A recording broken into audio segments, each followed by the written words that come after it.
Praise lord అండి. నా పేరు విజయ్ కుమారి. జీసస్ ఫైర్ మినిస్ట్రీలో నేను ఒక నెంబర్ను. కానీ దేవుడు 15 సంవత్సరాలు ఎక్కువైంది. ఉదయం 3 గంటల ప్రార్థనలో మమ్మల్ని 6 మందిని దేవుడు 6 స్తంభాలుగా నిలబెట్టి ప్రేయర్ చేపిస్తూ ఉన్నాడు. ప్రతిరోజు ఉదయం 3 గంటల నుంచి 5-6 గంటల వరకు మేము ప్రార్థన కొనసాగిస్తుంటాము. కానీ దేవుడు మాకు ఇచ్చిన ఈ యొక్క ఛానల్ ఓపెనింగ్కు దేవుడు మాకు చేసిన గొప్ప సహాయాన్ని బట్టి దేవునికి కృతజ్ఞత చెల్లించుకుంటున్నాను. ముఖ్యంగా ఏంటంటే చిన్న సాక్ష్యం అండి, నా జీవిత సాక్ష్యము కొద్దిగానే చెప్తాను. నా భర్త చనిపోయి 35 సంవత్సరాలు కావస్తుందండి. 30 సంవత్సరాలకు పైన అయింది. కానీ నాకు 3 చిన్న పిల్లలు. మా హస్బెండ్ చనిపోయిన తర్వాత ఒక అబ్బాయికి 5 సంవత్సరాలు, ఒక అబ్బాయికి 3 సంవత్సరాలు, ఒక అబ్బాయికి 1.5 సంవత్సరం అండి. అప్పటి నుంచి ఇంతవరకు దేవుడు నన్ను నా బిడ్డలను కాపాడుతూ ఆయన కృపలో భద్రపరుచుకుంటూ ఆయన కనురెప్పల్లాగా మమ్మల్ని కాపాడుతూ వచ్చిందండి. దేవుడు నన్ను నా జీవితాన్ని మార్చిన రోజు, నూతనంగా నేను జన్మించిన రోజు 2000 సంవత్సరము ఏప్రిల్ 24వ తేదీ అండి.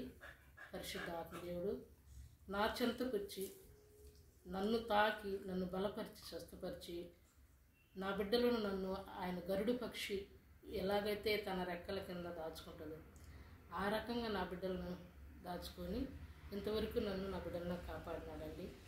ఈరోజు నా బిడ్డలకు దేవుడు ముగ్గురికి వివాహం జరిపించిండు. ముగ్గురికి కూడా ఒక్కొక్కరికి 2 సంతానాన్ని భాగ్యం ఇచ్చిండండి, బహుమానం ఇచ్చిండు. కీర్తన 127 ప్రకారంగా 3వ వచనం ప్రకారంగా గర్భఫలము దేవుడిచ్చు బహుమానం అండి. ఆ బహుమానాన్ని కూడా నాకు దేవుడు అందజేసిండు. ఈరోజు నేను, నా పిల్లలు, నా బిడ్డలు, నా సంతానము, మేము ఇంట్లో 13 మంది ఉంటామండి.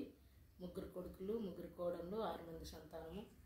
మేము తినుకున్న దేవుని కృపలో ఎంత హ్యాపీగా ఎంత మంచిగా ఉంటాము. దేవుడైతే మాకే కొరత చేయలేదండి.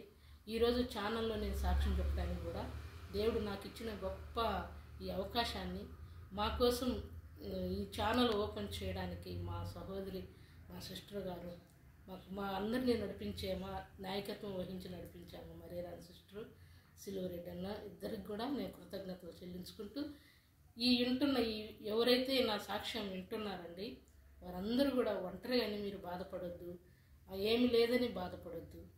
నేను నీకు తోడుగున్నాను బిడ్డ అని దేవుడు అభయమిస్తున్నాడు కనుక ఆ యేసుక్రీస్తు ప్రభువును నమ్మి విశ్వసించి మన కోసం ఆయన జన్మించిండు, మన కోసమే ఆయన మరణించడానికి సిద్ధపడ్డాడు.